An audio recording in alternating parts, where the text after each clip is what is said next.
Welcome back to the Tradie Wife Life podcast. I was going to say conversation because it is kind of a conversation today. And today I am joined by, actually, I have not asked my guest if she has a tradie in her life.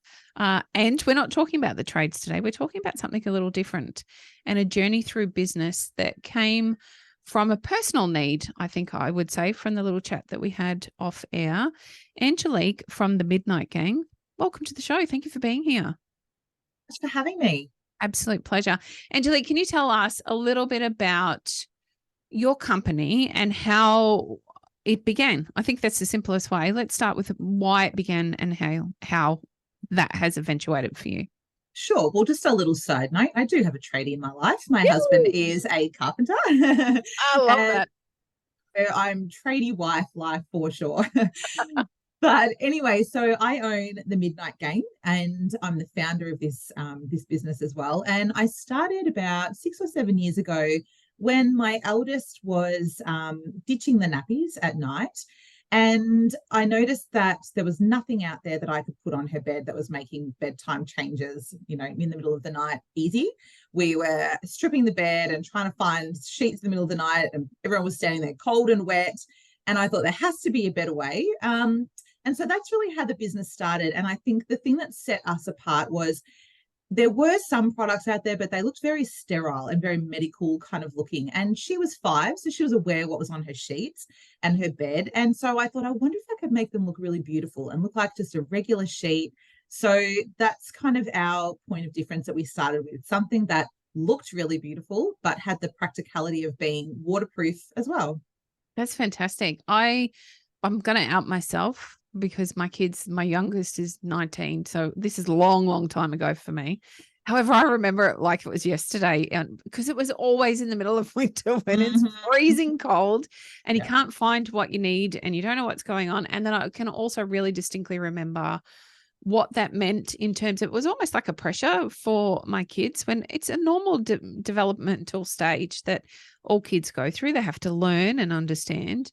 And so it kind of, there was like this implied judgment without there being any judgment at all, specifically because there was a frustration around being able to swiftly do what was necessary so that everybody could get back to sleep and we could deal with it in the morning.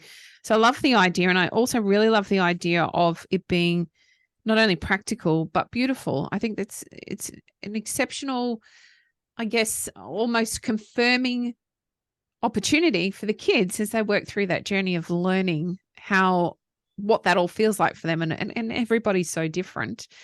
How that could, of course, then necessarily, I guess, take away some of that pressure that they must all be feeling. Angelique, can you tell us about, going from concept to business is a massive journey. It's not an easy thing to do. You want to share a little bit about what that looked like for you, because it's a great idea. And then where do you go from a great idea? Yeah, totally. So before I had this business, I was actually on maternity leave from being a primary school teacher. And I decided, as you do, to start a children's clothing label. And so that was the beginning of my business journey. And there certainly was not the help and info that there is now that there was then. And it was just a matter of deciding I want to do this. And even then, my gosh, it was only 10 years ago, but I was ringing, looking through the yellow pages. It was online and I was just trying to find contacts and I was just quite relentless. So I think that helped with this business. But once I got the idea, I knew where to source fabrics. So thank goodness for the internet. I knew how to kind of do that. And so it was just a matter of reaching out to lots of different people, getting samples, and I think having that experience of having a social media presence already with that business really helped with this business. But I think it was also still really challenging because the whole social media landscape had changed and it had gone from this really beautiful, organic, platform where everyone was just sharing and you were seeing everyone to this really, methodical, place now where it's much harder to reach people and they want money for your ads and things like that. So there was still a lot of learnings. But I think I just followed a lot of people that I really admired and a lot of businesses that were similar and just kind of watched from the sidelines to see what they were doing. And I would even be bold enough to sometimes ask and reach out and say, how did you find that? Or, have you got any pointers for this? So I think that's kind of how I got the business from just an idea to start rolling into actually creating something.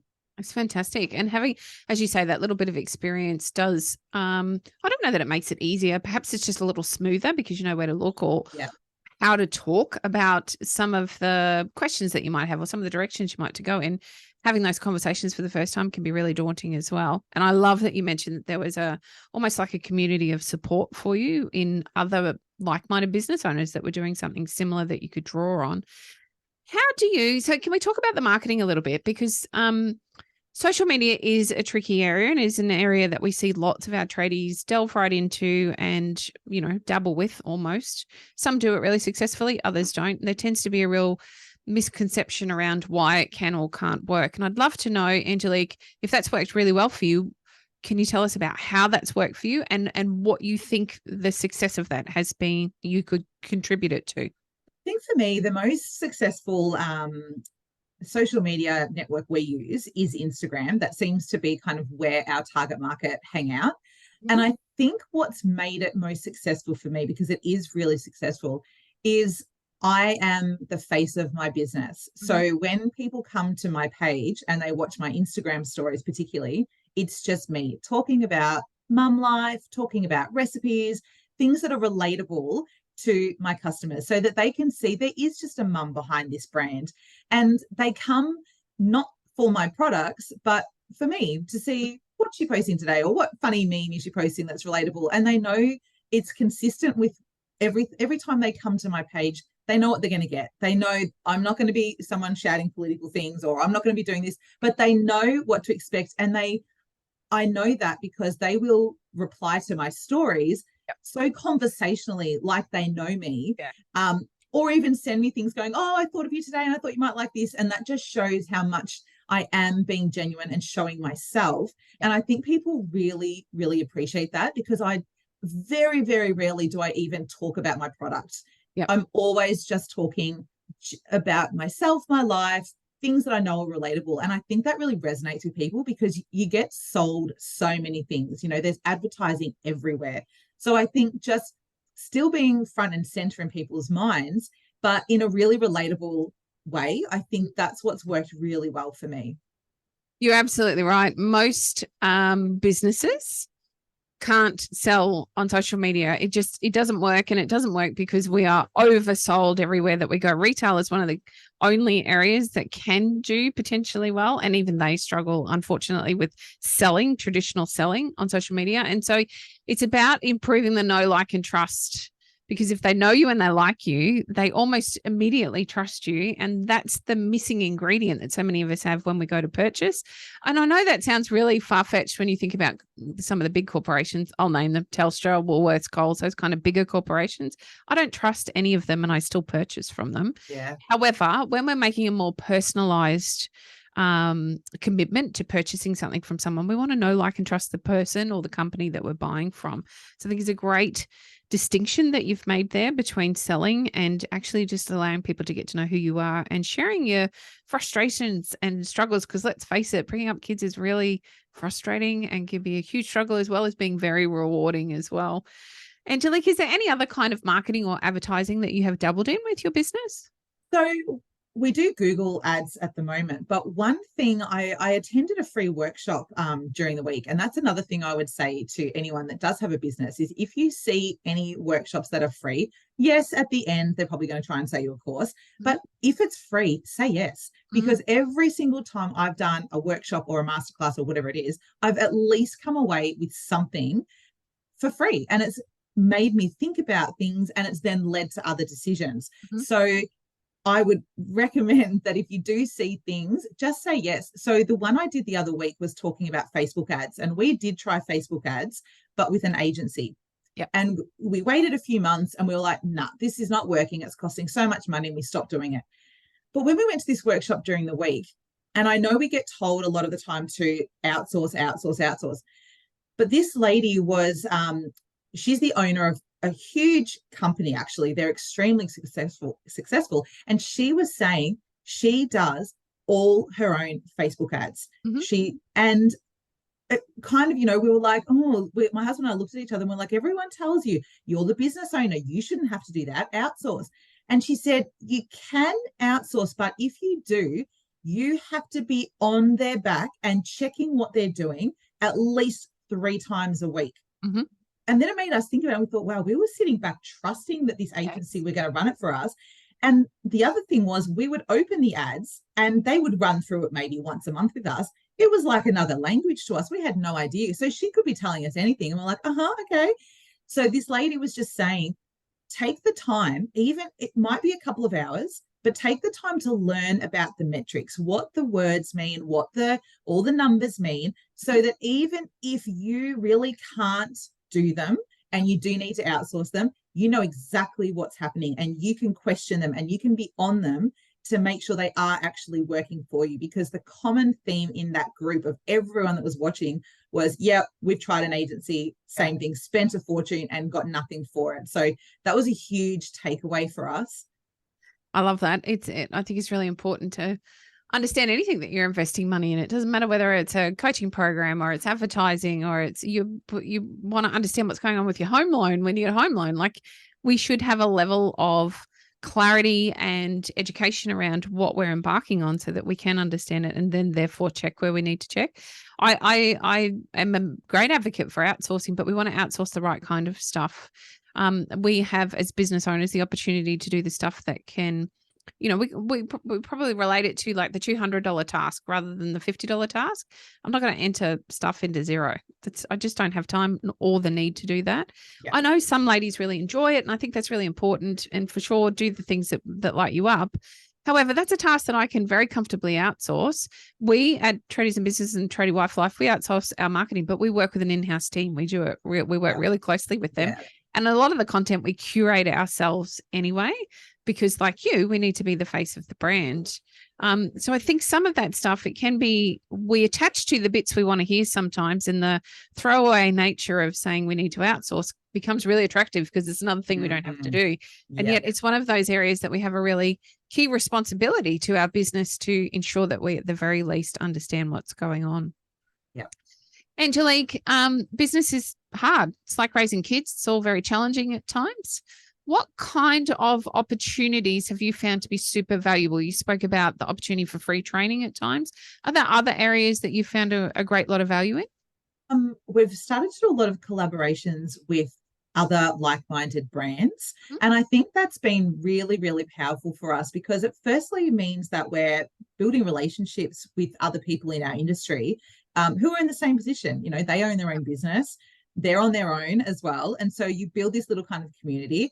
And it's been a really, really great resource for us because it's free. Mm. So we can partner together, leverage off each other's followers or email subscribers or whatever it is. We're both getting value, but it's free. So I think looking for those opportunities that are free, like being creative and think, okay, what can I offer someone else so they can in exchange offer something for me, and use that, as a way of marketing. And that's been really powerful for us. And I think having that brand trust, again, that's just another level of, being trusted, because then they go on to, say, another brand's website and see that they've worked with us and they're like, oh, okay. Yeah.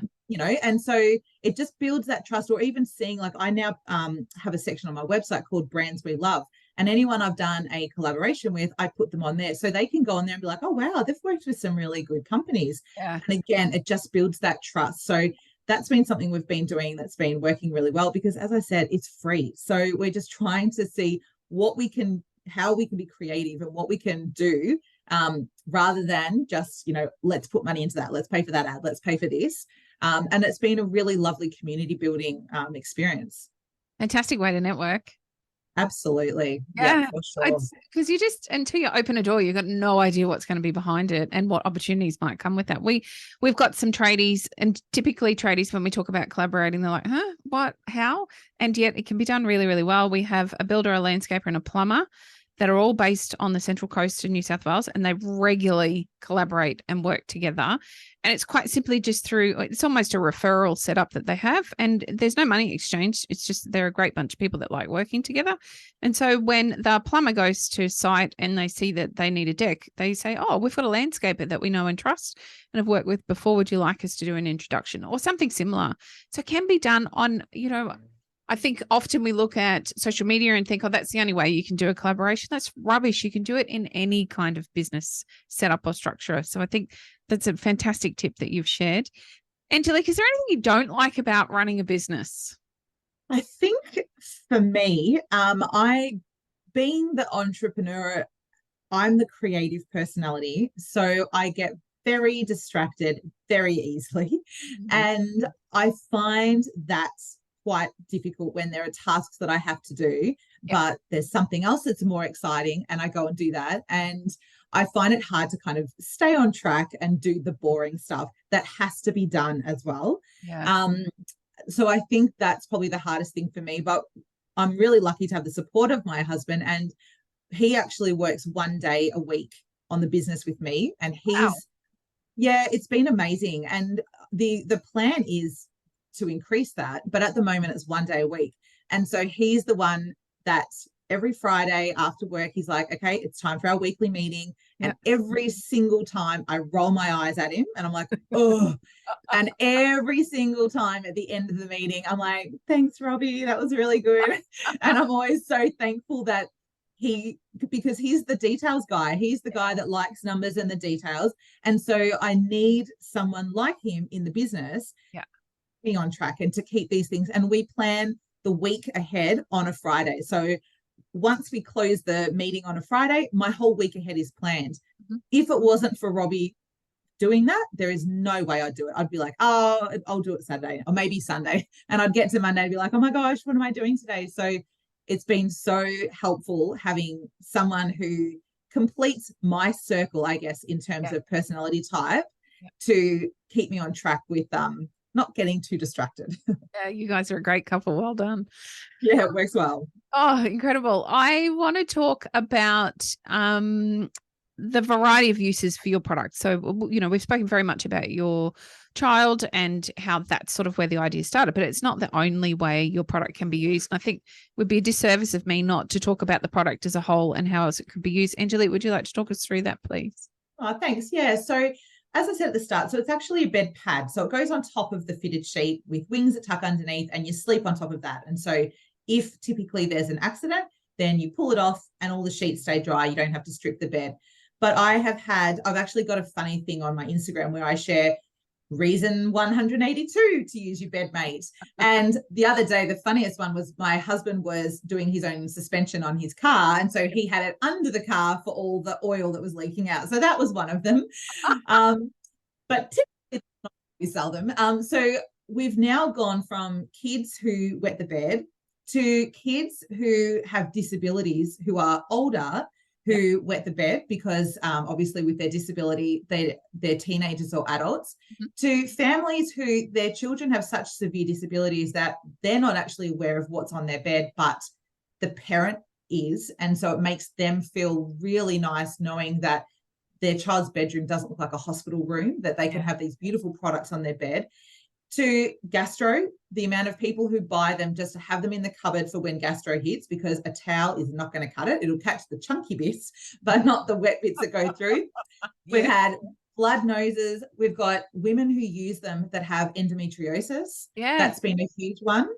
A lot of people are buying them for their elderly parents who do have continence issues, especially because we've got prints that are suited to older people as well, but they still look nice. So again, as an elderly person, they've got dignity and pride as well. They don't want to have these plastic sheets on their bed.